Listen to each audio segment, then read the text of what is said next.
Okay, we can do some micro content possibly. No, we gotta wrap up. It's 45. We gotta get Maddie out of here. You're right.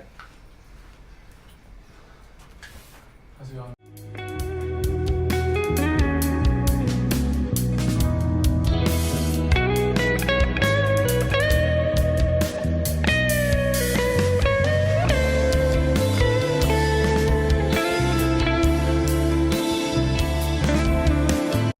Well, if we are in this age of Anthropocene, if humans are the defining race of Earth, do we respect other animals?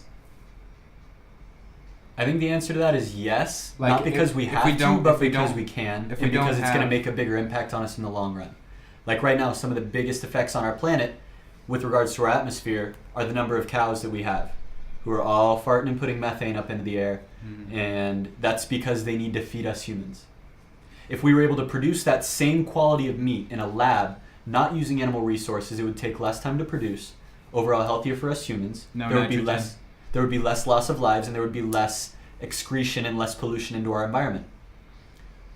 There would also be a lot less cows on this planet because we wouldn't need them on all of our farms. Because who would have a cow as a pet? Well, it seems to me that the animals that we should have are the wild animals of the world, and when we have the suburb culture that we do, it's impossible for them to live because every single highway is a death trap for animals. Mm-hmm. So if we want the diverse animals that the Earth is capable of offering to us, if we decide that we want to give Earth the space to create it, we could have all the animals that humans didn't find financially viable.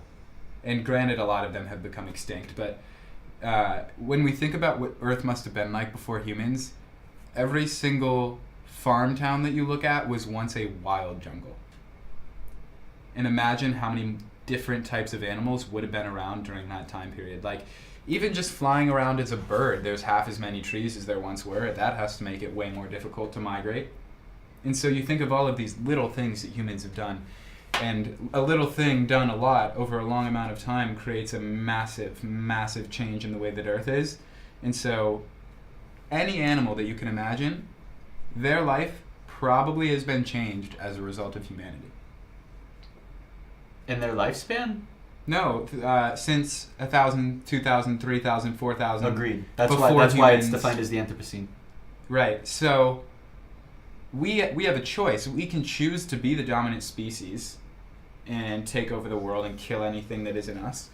Or we can choose to all live in cities, restore all of the other land, and all of that life can come back. And the benefit, I think, of that is the amount of scientific research that would come out of restoring the environment, from my perspective, is insane. Because we're not utilizing the majority of our land in the way that we could be.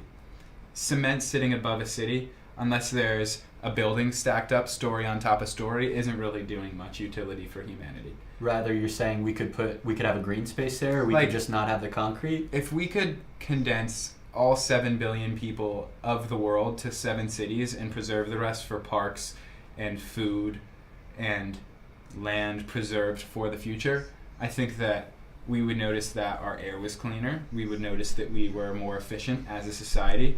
We could restore populations of animals that are endangered, and start to sort of reverse the negative effect that past generations have had on this planet. And obviously, in terms of infrastructure, it would take a massive change in the way that we do things.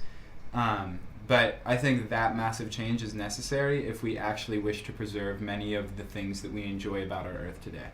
I like that idea. I think that the actual implication of that is difficult because each individual human has so much autonomy and has so much authority over what happens on this planet. A single individual now has the power, if he wanted, he could go online, figure out how to build a nuclear bomb, and he could make a massive impact on this planet. One single human. So even if our world government could put everybody in these 7 cities, a single individual is all it takes to really fuck it up. And in the same way, a single individual has a lot of power to bring a lot of good to this planet. Yeah. But what we do know, though, is if we were to continue the way that we have been living for 100 years, that a lot of things would be forced to change. Yes. Like, for example, if we continue to consume water in the way that we do and population continues to grow, the Great Lakes region becomes a lot more valuable and all of the other places with fresh water around the world. Once it starts to run out, the problem is that people won't react until the faucet doesn't work. Like, there could be no water in any of the lakes, any of the rivers, and people wouldn't care as long as their faucet turns on. But the moment that it stops working, people start to panic. And I think a lot of these panics will induce the change that we need, but imagine how much more amazing our lives could be if we could preemptively live the way that we would want to for the future of humanity to be good. Being proactive gives us the chance to shape the future that we want to create. And not have to pay as much interest, right? Like, exactly. If you were to let something go on for a long time, there's a lot of other negative things that happen then. You could have avoided all of those if you were to have done it in the right way from the beginning. And but being reactive limits a lot of our choices because the resources that we have access to now, we might not have. And the options that we have now might not exist then. And the problems that we're not facing now, we might be facing, which limits our options. So being proactive gives humans a lot more choice. But as we've seen over in history, humans are very reactive. We're much better about prioritizing what's here right now, what's in front of us, and having that tunnel vision, and not broadening out perspective and asking, what are the implications of this, not just for me and today, but for the long period. So this... It's easy to be a short-term thinker as a human being. Mm-hmm. And it's not as if I am, like, suggesting that we are, like, morally superior at all. I think the words should speak for themselves, that if we want humans to have the same good aspects of the world that we still have today, we are going to have to change the way that we live.